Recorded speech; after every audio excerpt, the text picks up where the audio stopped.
This is a poem I wrote a little while ago. I read it a couple weeks ago. Just to set it up, I have 3 kids at home, 4, 6, and 8. They're dumb names, I know, but we ran out of ideas.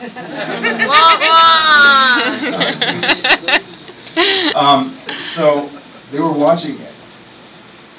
They come to my house, and I don't see them very often. They come to my house, they run into my house, they sit down on the couch, turn on the TV, and tune in for about 3 hours, And it takes everything I have to wrench them off the couch and put them outside, and I got kind of pissed off that I wrote this. We don't edify our children when we Disneyfy a yes-man culture and computerize the learning process into ones and zeros. We cannot elevate when we educate to Toys R Us their steps, Mattel their weapons, and let them kill for the Call of Duty. We do not raise when we praise the de-dodging of the ball and the empty belief that Nike makes them all winners in a dog-eat-dog world. We McDonaldize their eyes, Kentucky fried their brains with designer drugs that keep them quiet when they should be running and laughing and screaming. We Barbie Funhouse their dreams, we Swiffer their memories and built a 2-story wall marked around their hearts.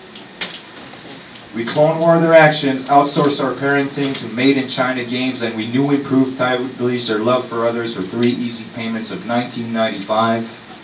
I did not bring my children into this world to create a 2.0, to be drones and silent witnesses, to be a face in the masses.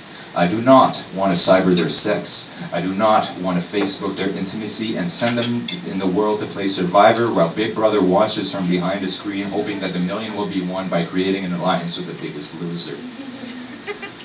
I need to put legends back at the end of Intel. I need to take the station out of play. I need to give them a box without the X and give them scissors, glittering glue, and let them build their own virtual reality. I need to bring them up, get them level with the playing field so that they can run onto it with confidence and make up their own damn rules. I want them to dream of flying and living Neverland, the one from the book, not the movie.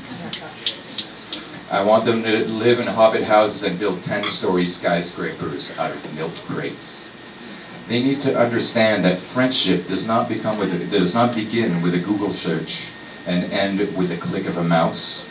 That like is not a function on the screen, but a true action with real-life consequences. I want them to understand that you don't get coins from running through a maze, that go-karts might fly for a second, but have this Nancy tendency to want to land, and that getting shot by a thug in a dark street hurts, and you will not get a second life.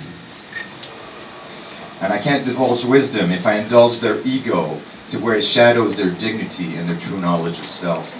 They need to learn that life is not fair. They need to know that sometimes people die and that some people live at the expense of others. And they need to learn respect for their elders and their teachers and for the slow guy in the corner. And none of that will happen if I agree to their every whim and if I let them press buttons all day instead of going outside Teletoon and Nintendo to death. I will not accept good enough when they can give me great. I will not negotiate and give in to their little terrorist tactics. And although sometimes it breaks my heart to watch them cry, I cannot coddle them into failure. So Nickelodeon can kiss my ass.